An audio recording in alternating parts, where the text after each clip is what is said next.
Salut à vous tous, à vous toutes. Aujourd'hui, on va faire une nouvelle vidéo sur un personnage que personne n'a envie de voir. C'est faux. Et ce personnage se nomme Ryuga, alias l'Empereur Drago. Ryuga est un personnage plutôt important dans l'univers de Beyblade Metal Fusion et des deux dernières séries qui vont suivre celui-là.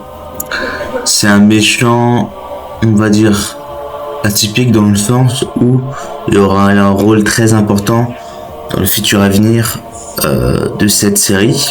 La première apparition de Ryuga se fera dans l'épisode 12, les défis de Doji, où là carrément on peut remarquer que c'est, on va dire, une personne assoiffée de pouvoir et sûrement de reconnaissance pour la suite évoluer dans un monde où il peut tout conquérir. Déjà, le premier épisode, on peut voir ceci de la part de Ryuga. Et en plus de cela, le père de Ginga, qui se nomme Ryo Hagan. On voit le père de Ginga se prendre une rouge par Ryuga.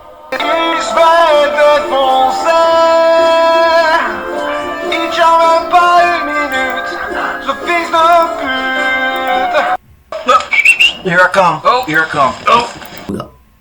Alors qu'il a juste récupéré la toupie. Il n'a pas eu le temps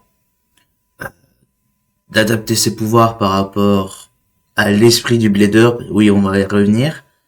Mais quand même, le père de Ginga se prend une rousse. Mais t'es nul, Divaria! Divaria, tu es nul! Divaria, c'était sûr! Et là, d'ailleurs, dans cette scène-là, on découvre la toupie Pegasus, tout simplement.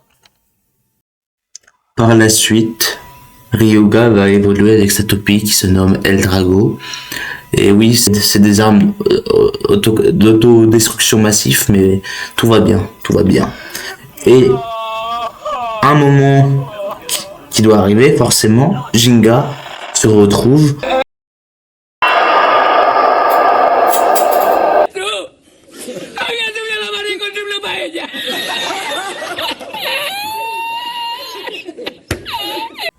En résumé, Ryuga est un personnage atypique, mais à la fois c'est un personnage avec un ego surdimensionné.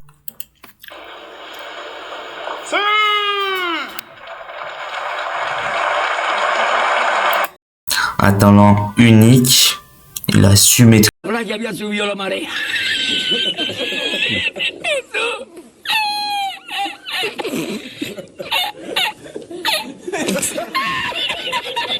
Oui, un dieu. Vous avez bien entendu. Alors déjà que c'est des armes de catégorie 10, carrément, hein, plus fort qu'une bombe nucléaire. Vraiment un dieu qui peut exploser une planète juste avec la toupie. Allez, à plus, j'en ai marre.